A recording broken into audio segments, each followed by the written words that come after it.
Արտակարգ ալիքի մշտական գործընկերն է հակասեյսմիկ համակարգերի միջազգային ասոցիացիայի անդամ Elite Group ընկերությունը, տարածաշրջանի առաջատար է սեյսմակայուն շինարարության ոլորտում։ Առաջին անգամ Հայաստանում Elite Group-ը սկսեց կիրառել ռետինամետաղյա շերտավոր բարձիկներ, որոնցով երկնաքերեր են կառուցում Ճապոնիայում, Ամերիկայի Միացյալ Նահանգներում, Չինաստանում եւ այլուր։ Elite Group-ը միակն է Հայաստանում, որն արժանացել է միջազգային հեղինակավոր վկայականների, կառավարման, աշխատանքի պաշտպանության եւ անվտանգության ոլորտներում։ Elite Group բնակելի, առևտրային, առողջարանային ու հյուրանոցային համալիրներ, ամբողջական թաղամասեր, տարածաշրջանային ծրագրեր, տեղական ու միջազգային հեղինակավոր ու հուսալի գործընկերներ, ճիշտ կառավարումը, գիտությունը, իսկ Elite Group-ը կառավարվում է գիտնականների կողմից։ Աշխարհով մեկ ձյուն ու ձմեռ է, իսկ մերն ինչպես միշտ ուրիշ է։ Բարև ձեզ, եթերում արտակարգ ալիքն է։ Անցած տարին արտակարգ իրավիճակների տեսանկյունից մեր հանրապետության համար կարելի է ձևակերպել վերահսկելի։ Իսկ աշխարհի մյուս երկրների եւ մեր ամենամոտ հարևանների հետ համեմատության մեջ նույնիսկ արտակարգ հանգիստ։ Այսօր էլ ամբողջ աշխարհում Ամերիկայում թե Ավստրալիայում, Եվրոպա թե Ասիա մի կողմում ուժեղ սառնամանիքներ են, ձյուն ձնաբուքեր, մյուս կողմում շոկ ու տապ, ջրհեղեղներ ու հրդեհներ։ Նոր տարին առածյան տեղումներով ու խցանված ճանապարհներով դիմավորեցին եվրոպական երկրները։ Հյուսիսային Գերմանիայում հունվարի սկզբին ձյան ծածկույթը հասել է 1 մետրի։ Երկրի ամբողջ տարածքում օդի ջերմաստիճանը 0-ից ցածր է։ Անցյալ շաբաթվա ընթացքում փակ էին ճանապարհները, չէին աշխատում գնացքները, հարյուրավոր չվերթեր հետաձգվել։ Ձնաբքերը մոլեգնում են նաև Մադրիդում։ Միայն զբոսաշրջիկներն են համարձակվում շրջել քաղաքում եւ լուսանկարներ անել։ Իսկ տեղացիները խուսափում են սառնամանիքին տնից դուրս գալ։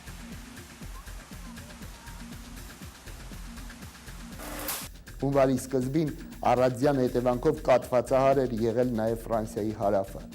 Ձյան ծածկույթը հասել է 40 սանտիմետրի։ Փարիզում անսովոր ցրտերը սառցակալումների պատճառ են դարձել։ Ըստ կանխատեսումների Ֆրանսիայում ցուրտ եղանակը շարունակվելու է ևս 1 շաբաթ։ Նույն իրավիճակն էր նաև Մեծ Բրիտանիայում։ Երկրի ամբողջ տարածքում փակվել էին դպրոցները։ Ջերմաստիճանը իջել էր մինչև -16 աստիճան։ Ատլանտյան օվկիանոսից եկող սառը ցիկլոնը, որը ձնաբքերի հիմնական պատճառն է, չի շրջանցել նաև Ռուսաստանի մայրաքաղաքը։ Առածյունն այստեղ սկսեց տեղալ հունվարի 7-ին։ Թեև հիդրոօթերևութաբանները տեղումների ռեկորդային քանակ էին սպասում, բայց ձյան շերտը չգերազանցեց 10 սանտիմետր։ Մոսկվայի փողոցներում աշխատում է 11,000 ձնահավաք տեխնիկա։ Իշխանությունները խոստացել են, որ մայրաքաղաքի երթևեկությունը կաթվածահար չի լինի։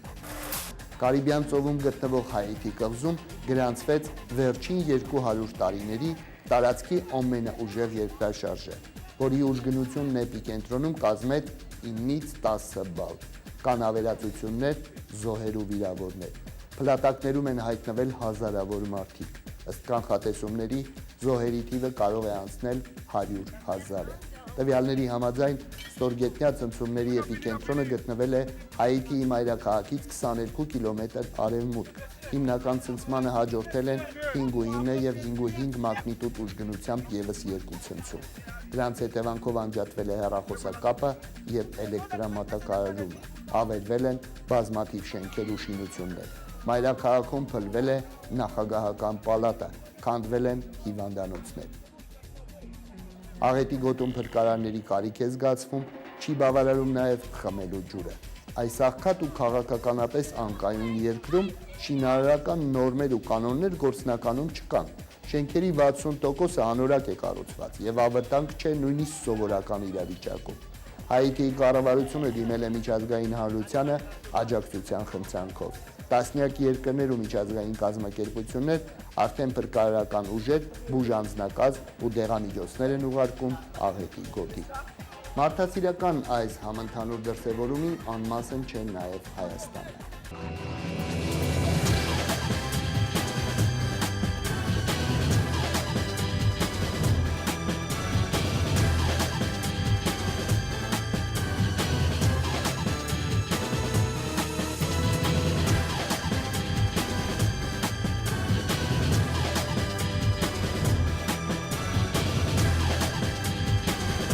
Ամենադժվար պահին մենք միշտ ձեր կողքին ենք։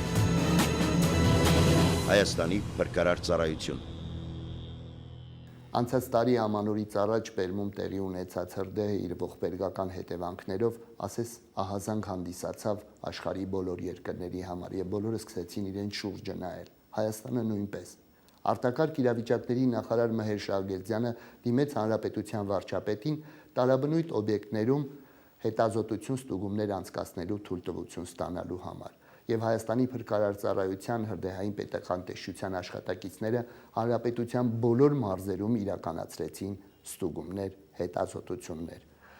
Արդյունքը ակնհայտ էր, ոչ մի դեպք տեղի չունեցավ, բայց այդ հետազոտությունները բացահայտեցին բազմաթիվ թերություններ։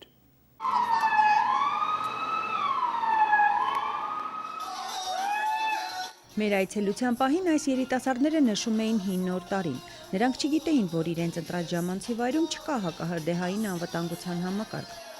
Փոխարենը խնդրին լավատեղյակ էր Բելիսիմո ժամանցային համալիրի տնօրենը։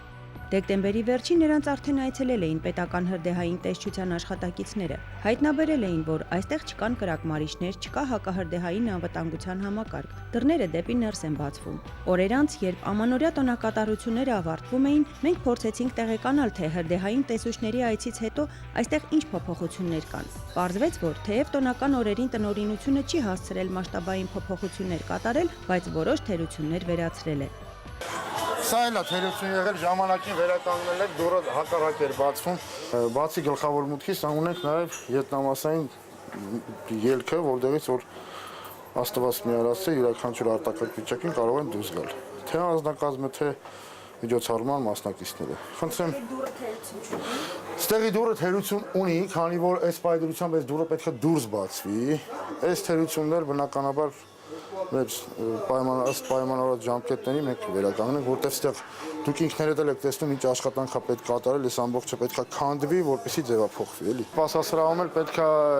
կրակմարիչները տեղադրենք մուտքերի ու ելքերի մոտ։ Ձերեղած գործը մեծ աշխատանք է, կարևորը դա է, ինքը շատ անհրաժեշտ ճիշտ ժամանակին է, որպեսզի չլինեն նման դժբախտ դեպքեր, ինչպիսին եղան Պերմում։ Պերմի կաղ նժույգ ակումբի արդեն հանրահայտ դարձած դեպքն առաջինն ու միակը չէր։ Այն անզգուշության ու անտարբերության վառ օրինակ դարձավ նույն արագությամբ, ինչ արագությամբ կրակի բաժին էր դարձել, եւ գուցե տարիներ անց կներառվի նաեւ ուսուցողական դասընթացների ցանկում։ Այս օրինակ դեպքերից ապահովագրված չի կարող լինել ժամանցի համար նախատեսված ոչ մի հաստատություն, քանի դեռ դրա տնօրենը կամ սեփականատերը չի կարևորում մարդու կյանքի անվտանգությունը։ Իսկ մենք շարունակենք այցելել ժամանցի այլ վայրեր եւ տեսնենք, թե վերջին օրերին նրանք ինչ փոփոխություններ են արել։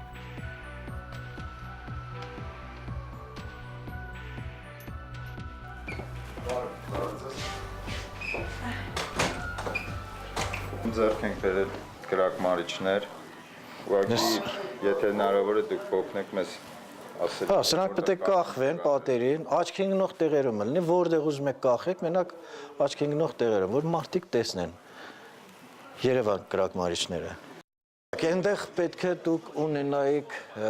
հեղուգազի բալոն։ Մնում է թե հանել եք։ Մենք հանել ենք հեղուգազի բալոնը։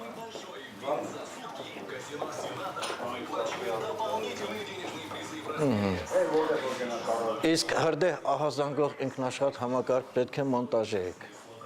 Միջև հիմա չեք մոնտաժել։ Եվ տարհանման երկրորդ ելքի դուռը պետք է ազատ պահեք։ Բա ինչ է փակ։ Մեր հաջորդ այցը նույնպես անակնկալ էր տնօրենի համար։ Ի տարբերություն այլ ժամանցի վայրերի, այստեղ կարծես թե ամեն ինչ իր տեղում է։ Տեղադրված են հակահրդեհային եւ օդափոխության ավտոմատ համակարգեր։ Դրանք իրենց վրա են վերցրել հակահրդեհային անվտանգության ապահովման բարդ եւ պատասխանատու գործը։ Բայց միայն դա չի, որ ես կոչեի հակահրդեհային համակարգ, հակահրդեհային համակարգի մեջ նաև ընդգրկված է ճիշտ հոսանքի լարերի տեղադրումը, նախքան շինարարական աշխատանքները։ Տեղեր կան, որ նրանք պետք է խողովակների միջով անցկացվի, տեղեր կան, որ պետք է ուշադրի լինի կախված առաստաղեր պատրաստելու ժամանակ, նրանք մետաղային հանգույցներով են, մետաղային կցամասերով միանում են իրար, որից կախվում է վերջնական շինանյութը, որով, ասենք, պատվում է առաստաղը։ Շատ տեղերում լարերը ուղղակի գցվում են ոչ ճիշտ ձևով այդ մետաղական հանգույցների վրա, որոնք ժամանակի ընթացքում ոչ հաշվարկված սարքեր միացնելու դեպքում, որոնք ավելի շատ էներգիա են պահանջում, հոսք են պահանջում, որի միջոցով լարերը տաքանում են, տաքանալուց կարճ միացում է տալիս։ Հաշվարկները ցույց են տվել, որ նման համակարգերի տեղադրումը կազմում է շինարարական աշխատանքների վրա ծախսած գումարի ընդամենը 2%-ը։ Նման ծախսի դիմաց 2%-ը ծախսելը եւ ունենալ միաժամանակ ապահով տարածք, դա ինձ թվում է ծախս չի համարվում։ Մարդկանց անվտանգ ժամանցը կազմակերպելը եւս արվեստ է, որը մեկ նախադասությամբ կարելի է կոչել Պատասխանատվություն զգալ դիմացինի հանդեպ։ Ես այդպես վերնագրի։ Մեզ հետաքրքրեց նաև, թե մեր համակարգացիները ժամանցի վայրեր այցելելիս ուշադրություն դարձնում են տվյալ հաստատության հակահրդեհային անվտանգության համակարգերին։ Դե ես օրինակ տես մայր չեմ հասկանում, ոնց կամ հետո տես մայրի անվտանգության կանոնները կամ հակահրդեհային կանոնները, պարզապես գնում ենք ու վերջ։ Ավելի շատ ուշադրություն եմ դարձնում, որ լինի ինչ-որ մեկը, որ ինձ չմոտենան, չանհանգստացնեն, եթե ինչ-որ տեղ եմ։ Բայց այդ դեպքից հետո ու այս հարցազրույցից հետո եւ ուշադրություն կդարձնեմ նաեւ, որ այդ պայմանները ոնց են։ Չեմ մտածել, որ կոնկրետ ես ինչպես կփախնեմ կամ ինչ քայլերի կդիմեմ, բայց ուշադրություն եմ դարձրել, որ կան անվտանգության մեր ապահովող, անվտանգությունը ապահովող ինչ-որ սարքեր, ինչ-որ պլանը տարահանման կամ ինչ-որ այլ բաներ, ասենք,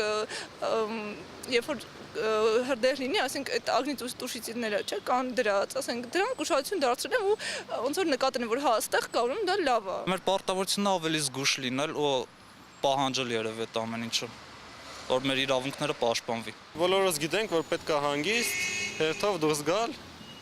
եւ իմ կարծիքով դա աշխատում է, դպրոցում սովորացրել են։ Իհարկե գիտենք, որ նման դեպքերում պետք է հերթով դուրս գալ, բայց կարևոր է, որ հերթը բոլորին հասնի։ Ինչևէ Հայաստանի Հանրապետության արտակարգ իրավիճակների նախարարության Հայաստանի փրկարար ծառայության պետական հրդեհային տեսչությունն ամփոփելով 2009 թվականի դեկտեմբերի 22-ից 30-ը կատարած տուգայցի արդյունքները արձանագրեց, որ ուսումնասիրված 444 ժամանցային վայրերից 26-ը տարբեր պատճառներով փակ են եղել, իսկ մնացած 418-ում թերությունները հիմնականում նույնն են։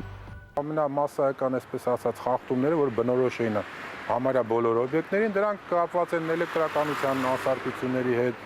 կրակմարիչների կամ բացակայության կամ քիչ քանակության հետ, կապված, ասենք, տարահանման ելքերի ոչ բավարար քանակի հետ։ Ինչևէ ավարտվեցին ամանորյա տոնական օրերը, բայց առջևում դեռ շատ տոներ կան, որոնք զգոնության շնորհիվ կդառնան առավել անվտանգ։ Պետական հրդեհային տեսչության պետի կարգադրությամբ մեզ մոտ գործում է թեժ գիծ 530462 հեռախոսահամարով, որի միջոցով մեր քաղաքացիները ցանկացած պահի կարող են տեղեկատվություն եւ խորհրդատվություն ստանալ իրենց հետաքրքրող բոլոր հարցերի վերաբերյալ, որոնք կապված են հրդեհային անվտանգության հարցերի հետ։ Եվս մեկ անգամ հիշեցնենք, որ վտանգը գալուց առաջ չի նախազգուշացնում, ուստի անհրաժեշտ է միշտ ուշադիր լինել, իսկ հարցերի դեպքում մի հապաղեք, վերցրեք հեռախոսը եւ զանգահարեք 53 04 62։ Սա արտակարգ իրավիճակների նախարարության Հայաստանի փրկարար ծառայության պետական հրդեհային տեսչության նորաստեղծ թեժ գծի հեռախոսահամարն է։ Դիմեք եւ ստացեք մասնագիտական խորհրդատվություն եւ կլինեք առավել անվտանգ ու ապահով։ Կանխելն ավելի հեշտ է եւ 15-ից 20 անգամ ավելի էժան, քան հետևանքները վերացնելը։ Արտակարգ թերթ։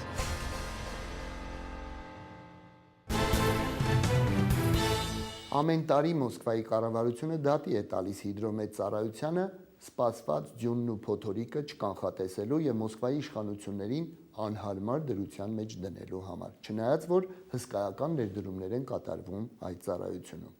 Իսկ մեզ մոտ վաղուց արդեն մոռացվել են այն ժամանակները, երբ ներդրումներ էին արվում հայպետ հիդրոմետի ծրագրերում։ Չնայած որ նրանց կանխատեսումներից դժգոհողներ կարծես թե չկան։ Ընդհակառակը կարելի է ասել, ինչքան որ ես եմ հիշում, դեռ չի եղել որևէ ուժեղ քամի, եղանակի կտրուկ վատթարացում կամ ջերմացում, որ նրանք կանխատեսած եւ իրազեկած չլինեն։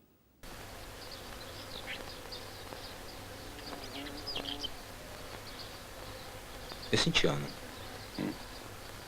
Հողի ջերմությունն է չափում։ Հա։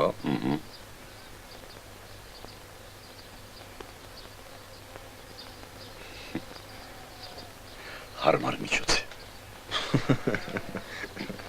Արմեն Ջիգարխանյանի հողի ջերմությունը չափելու մեթոդին վաղուց փոխարինում է ավելի ճշտգրիտ միջոցը՝ հողի ջերմաչափը, որն էլ դիտակայաններում կիրառում են հայ պետհիդրոմետի մասնագետները։ Ջերմաչափերը տեղադրված են անմիջապես հողի մակերևույթին, որոշվում է տվյալ պահին 3 ժամվա մինիմում ջերմաստիճանը, մաքսիմում ջերմաստիճանը եւ սրոշնի ջերմաստիճանը, տվյալ պահի ջերմաստիճանը։ Դիտողը գրանցելուց հետո ջերմաչափերը նախապատրաստում է հաջորդ դիտաժամի համար, գրանցումները տանում է մշակելու։ Այն 17 գործիքն է, սրա նպատակը որոշում ենք, որպեսզի որոշենք ցորենի արմատային սիստեմի ջերմաստիճանը վեգետացիայի դադարից հետո, թե ինչպիսի ջերմաստիճան է պետք ցորենը, որպեսզի կարողանա ձմեռի։ Կողք անմիջապես տեղադրված է մերլատամերը։ Անեմ տեսեք, ասեմ նպատակն ինչ է։ Ուրեմն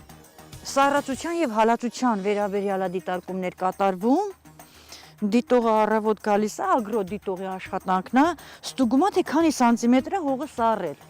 կամ հալվել։ Հայ պետհիդրոմետի ագրոօրյանն է։ Այստեղ կատարվում են 3 տիպի դիտարկումներ՝ մետրոլոգիական, ակտինոմետրիական եւ ագրոմետեորոլոգիական։ Ծովի մակերևույթից 942 մետր բարձրության վրա գտնվող այս կայանը պատասխանատու է արարատյան դաշտավայրի մթնոլորտային երևույթների ուսումնասիրման եւ դիտարկման համար։ Այժմ այստեղ հերթական մետրոլոգիական դիտարկումն է, որը կատարվում է 3 ժամը 1 Գրինվիչի ժամանակով։ Ուրեմն պսիխոմետրական տնակ է կոչվում, որտեղ տեղադրված են 4 թաց ջերմաչափեր, մաքսիմալի մինիմալի ջերմաչափեր, որ դիտողը դիտարկումից 10 րոպե առաջ անպայման պետք է տամկի թաց ջերմաչափը, որպեսզի կարողանանք խոնավության տվյալները ճիշտ վերցնենք։ Ագրոթերապևտաբանական կայանը մեկն է Հայաստանի տարածքում գործող այն 44 կայաններից, որտեղ 3 ժամը 1 պարբերականությամբ ստացված տվյալները հաղորդվում են հայ պետհիդրոմետ, որտեղից էլ ուղարկվում են կանխատեսման միջազգային կենտրոններ։ Տվյալների մի մասը գնում է այս կանխատեսման կենտրոններ, մի մասը տեղում ենթարկվում է վերլուծությունների։ Ինչպիսի վերլուծություններ են դրանք։ Նախ պետք է ստուգվի տվյալների ճշտությունը, հետո սկսվում են համեմատվել նախորդ օրերի տվյալների հետ, մի խոսքով վերլուծությունների են ենթարկվում։ Այն նույն տվյալները գտնվելով համաշխարհային կանխատեսման խոշոր կենտրոններում, դրանք դրվում են ուրեմն կանխատեսման, այսպես ասած, ալգորիթմի հիմքում եւ ստացվում են կանխատեսման քարտեզներ, հետ են ուղարկվում համապատասխան ազգային կենտրոններ, լինի դա Հայաստանը, թե աշխարհի որևէ այլ ուրեմն երկիր։ Որևէ երկիր, լինի դա ամենազարգացած երկիրը, չի կարող միայն իր ուժերով եղանակի կանխատեսում կատարել, որովհետև դա կախված չի միայն իր երկրի տարածքի դիտարկումներից։ Պատահական չէ, որ մեր ցանցի կայանների մի մասը, օրինակ 6 կայաններ ընդգրկված են համաշխարհային օդերոթաբանական կազմակերպության դիտարկումների գլոբալ ցանցում եւ 16 կայաններ ընդգրկված են ԱՊՀ միջպետական դիտարկումների ցանցում։ Ագրոթերապևտաբանական կայանում ուսումնասիրում եւ կենտրոնին տվյալներ են ուղարկում նաեւ արևի ճառագայթման վերաբերյալ։ Սա արդեն ակտինոմետրիական դիտարկում է կոչվում։ Դիտարկումների համար կան հատուկ գործիքներ, որը գրանցում է արիգակից եկող ռադիացիայի ինտենսիվությունը։ Հիմա դիտողը ցույց է տալիս էլիոգրաֆը, որտեղ մենք լենտը փոխում ենք սուտկեն 2 անգամ, արևափարի տևողությունն ենք որոշում, ասենք օրվա ընթացքում ինչքան այրեց լենտը։ Առաջին օդերևութաբանական կայանը Հայաստանում բացվել է 1843 թվականին Ալեքսանդրապոլում, մերօրյա Գյումրիում, սակայն դեռ 5-րդ դարում հայկական լեռնաշխարհի կլիմայի մասին խոսել է Մովսես Խորենացին։ 2 դար հետո Անանյա Շիրակացին նկարագրել է ամպերի տեղաշարժն ու եղանակի փոփոխությունը, իսկ Խաչատուր Աբովյանն արդեն 19-րդ դարի սկզբին համապատասխան գործիքներով չափումներ է արել։ 1843-ից հետո մեկը մյուսի հետևից սկսվել են բացվել այլ դիտակայաններ, ու 1925-ին Հողժողկոմին առընթեր ստեղծվել է Հայաստանի օդերևութաբանական ծառայությունը։ Շատ մեծ նշանակություն ուներ մեր հիդրոթերապևտաբանությունը պատերազմի ժամանակ, այդ երկրորդ համաշխարհային պատերազմի ժամանակ։ Մենք կատարում էինք սպասարկումը զինված ուժերի։ Ոչ մի, ասենք, ոչ մի ինքնաթիռ չի թռնի չիմանալով այդ պայմանները, դաժե նույն այսօրվա օրով, ասենք, թե մեկ ուզենա փորձարկի, ասենք, ատոմային ռումբ կամ ինչ-որ մի բան, առանց իմանալով մթնոլորտում ինչա կատարվում, դա չի արվի։ Հայպեթհիդրոմետրին շատերը ճանաչում են որպես եղանակը կանխատեսող կառույց, սակայն բացի դրանից համապատասխան կայաններում կատարվում են նաև օզոնոմետրական, ագրոօթերևութաբանական, ակտինոմետրիական, ռադիոլոգիական եւ հիդրոլոգիական դիտարկումներ։ Իրոք, մարդիկ ճանաչում են միայն կանխատեսումներով, մարդիկ չեն տեսնում մյուս աշխատանքները, որը կատարում է, չեն տեսնում է տեղեկագրերը, որը կազմում են կամ միջազգային մեր պարտավորությունների կատարումը, նրանց ինֆորմացիան ժամանակին փոխանցել եւ այլն։ Ամեն տարի էլ գրանցվում են եղանակի նորմայից շեղումներ, թե նախորդ ձմեռներին դրանք բացասական շեղումներ էին ու Հայաստանում շատ ցուրտ էր, ապա այս տարի շեղումները դրական են։ Նման ձմեռներ վերջին անգամ մեր երկրում եղել են 1963 եւ 1966 թվականներին։ Կպահպանվի այս եղանակը ամբողջ ձմեռ թե ոչ, հիդրոմետրը կանխագուշակել չի կարող, որովհետև այստեղ եղանակի կանխատեսումներն արվում են 5 օրվա վաղօրոքությամբ։ Ամեն օր հեռուստատեսությամբ օդի ջերմաստիճանից, հավանական տեղումներից եւ քամու արագությունից բացի հաղորդվում են նաեւ ճառագայթային ֆոնը, այսինքն ռադիացիան, մթնոլորտային ճնշումը եւ օդի հարաբերական խոնավությունը։ Հասարակ հեռուստադիտողներից շատերի համար առաջին 3-ը թերևս պարզ են, բայց թե ինչ է նշանակում վերջին 3-ը ու որն է դրանց նորման, ոչ բոլորն են տեղյակ։ Մթնոլորտային ճնշումը ուրեմն չափվում է միլիմետր սնդիկի սյուններով կամ հեկտոպասկալներով։ Ինչ կարող է մարդկանց տալ, ուրեմն գիտեք ինչ, ինչպես մթնոլորտային ճնշումը, քամին, ջերմաստիճանը, մնացած բոլոր օդերթաբանական տարրերը, դրանք մարդը ունի որոշակի հարմարվողականության հատկություն։ Այսինքն տվյալ վայրում ծնված անձնավորությունը սովոր է տվյալ բնակնիրմայական պայմաններին։ Եթե նա տեղափոխվում է մեկ այլ վայր կամ տվյալ վայրում փոփոխվում է մթնոլորտի իրավիճակը, ուրեմն բնականաբար մարդու օրգանիզմը պահանջ ունի հարմարվելու այն պայմաններին, ինչ պայմաններ գոյություն ունեն այս պահին։ Այսինքն մարդու օրգանիզմից պահանջվում է լրացուցիչ լարվածություն, որպեսզի հարմարվի դրան։ Ռադիացիան համաշխարհային ստանդարտներով 60 միկրոռենտգենից շատը սկսում է վտանգը, բայց դա վտանգ չի ընկան։ Այդ մեծ համար շտորմ է։ Մենք արդեն թե հանկարծ մեր մի կայանում նկատվի 60 միկրոռենտգեն, մենք այդ կայանը նոր ռեժիմի դիտարկման անցնում է, то есть ոչ թե առաջ երկու անգամ օրական էին անում, մի պետք է ժամը մեկ անեն, որ իմանանք ինչու՞ է այդ փոփոխությունը, տենդենցիան ոնց է կատարվում։ Սակայն 60 միկրոռենտգենը այդ հələ մեծ վտանգ Իրանի չի պարունակում։ Հայաստանում մենք հələ 60 միկրոռենտգեն չենք տեսել։ Սովորաբար հաղորդում է օդի հարաբերական խոնավությունը։ Ինչ է բնորոշում օդի հարաբերական խոնավությունը։ Այն ցույց է տալիս մթնոլորտում գոլորշիների քանակի, պարունակությունը, քանակը ինչքան է։ Եվ ինչքան այն մեծ է, դա նշանակում է օդը հագեցած է ջրային գոլորշիներով։ Ուրեմն, եթե մենք դիտում ենք մառախուղ, դա նշանակում է 100%, օդի հարաբերական խոնավությունը 100% է։ Ագրոօթերևութաբանական կայանում այս պահին արդեն ավարտում են ժամի համար նախատեսված դիտարկումները։ Տվյալ պահին ես վերցնում եմ 3 ժամվա մաքսիմում քամու մաքսիմում արագությունը։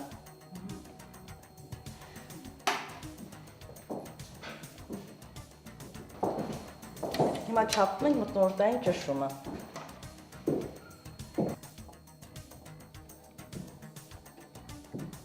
Դիտարկումների արդյունքները անպայման պիտի մշակվեն եւ ուղարկվեն կենտրոն ճիշտ ժամանակին։ Ուշացումներն այստեղ բացառվում են։ Բոլոր տվյալները ծածկագրվում են օթերևութաբանների համար հատուկ լեզվով եւ հաղորդվում։ 54 300 71 022 88 02 դրոպ վերջ։ Երկրաշարժերի տարաբնույթ արտակարգ իրավիճակների, ճանապարհատրանսպորտային եւ կենցաղային պատահարների ժամանակ ամենահաճախ հանդիպող վնասվածքները ոսկրամկանային համակարգի վնասվածքներն են կամ պարզապես կոտրվածքները։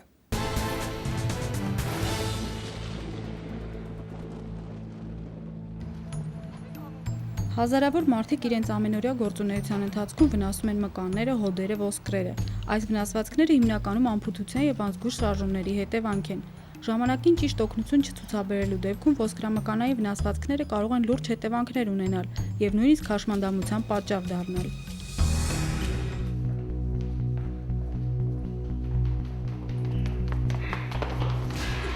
Կոտրվածքներ լինում են բաց եւ փակ։ Բաց կոտրվածքների դեպքում մաշկի ամբողջականությունը խախտվում է եւ մեծ է վարակի ու արյունահոսության հավանականությունը։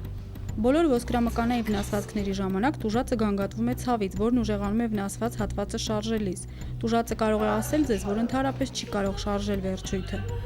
Չես կարող շարժել։ Ոսկրամկանային բոլոր վնասվածքների դեպքում ցուցաբերվող առաջին օգնությունը հիմնականում նույնն է։ Գնահատեք տուժածի վիճակը եւ անհրաժեշտության դեպքում ահազանգեք շտապօգնություն կամ տուժածին հասցրեք հիվանդանոց։ Եթե կա արտաքին արյունահոսություն, ապա առաջին հերթին դադարեցրեք այն, սակայն անմիջապես կոտրվածքի վրա ճնշում մի գործադրեք։ Վարակի ներթափանցումը նվազեցնելու համար վերքը ծածկեք մաքուր վիրակապական անձեռոցիկով։ Չեմ կարող շարժեմ, вообще չեմ կարող շարժեմ։ Օգնեք տուժածին հարմար դիրք ընդունել։ Ոսկրամկանային բոլոր վնասվածքների ժամանակ անհրաժեշտ է տեղադրել սառը թռչոցներ կամ սառցապարկ բացառությամբ բաց կոտրվածքի։ Ոսկրամկանային վնասվածքների դեպքում անհրաժեշտ է անշարժացնել վնասված մասը։ Դրա շնորհիվ նվազում է ցավը, կանխվում վնասվածքի շրջանի փափուկ հյուսվածքների հետագա վնասումը։ Այդ նպատակով կարող եք օգտագործել օրինակ փայտի կտորներ, ծալված ամսագրեր, ոլորած ծածկոցներ, վիրակապեր եւ այլն։ Անշարժացումից առաջ, հետո եւ յուրաքանչյուր 10 րոպե մեկ ստուգեք վերջույթի արյան շրջանառությունը։ Արյան շրջանառությունը խանգարված է, եթե անշարժացված վերջույթի եղունգը սեղմելուց եւ բաց թողնելուց հետո դրա գույնն արագ չի վերականգնվում։ Վերջույթը սառն է կամ տուժածը գանգատվում է նրանից, որ մատները թմրում են։ Եթե անշարժացումից հետո նկատում եք թվարկված նշաններ, ապա մի փոքր թուլացրեք կապերը։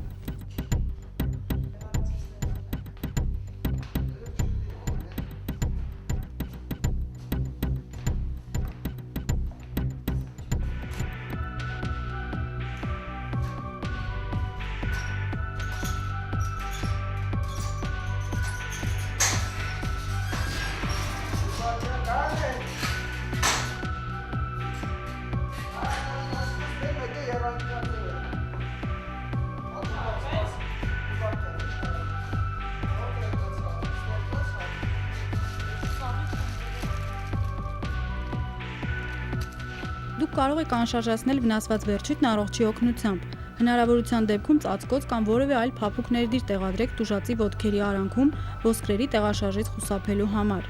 Առողջ ոտքը զգուշությամբ մոտեցրեք վնասված ոտքին, ծնկների եւ կոճերի տակով անցկացրեք եռանկյունաձև վիրակապերը։ Զգուշությամբ սայեցրեք եռանկյունաձև վիրակապերը վնասվածքից վերև եւ ներքև, այնուհետեւ հանգուցեք դրանք։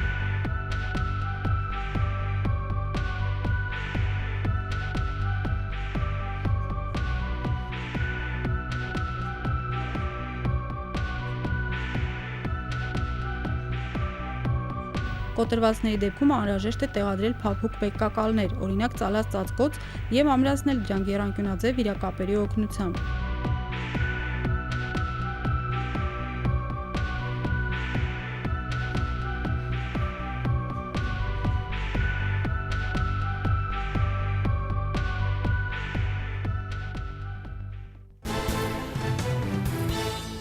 Եվ ամենավերջում հարգելի հեռուստադիտողներ, ինչպես եւ ամենասկզբում մարդկության պատմության, Աստված փրկում է նրան, ով ցանկանում է փրկվել։ Աստված փրկում է իրազեկ պատրաստվածին։ Հետևեք մեզ եւ կլինեք իրազեկ ու պատրաստված։ Կհանդիպենք հաջորդ շաբաթ։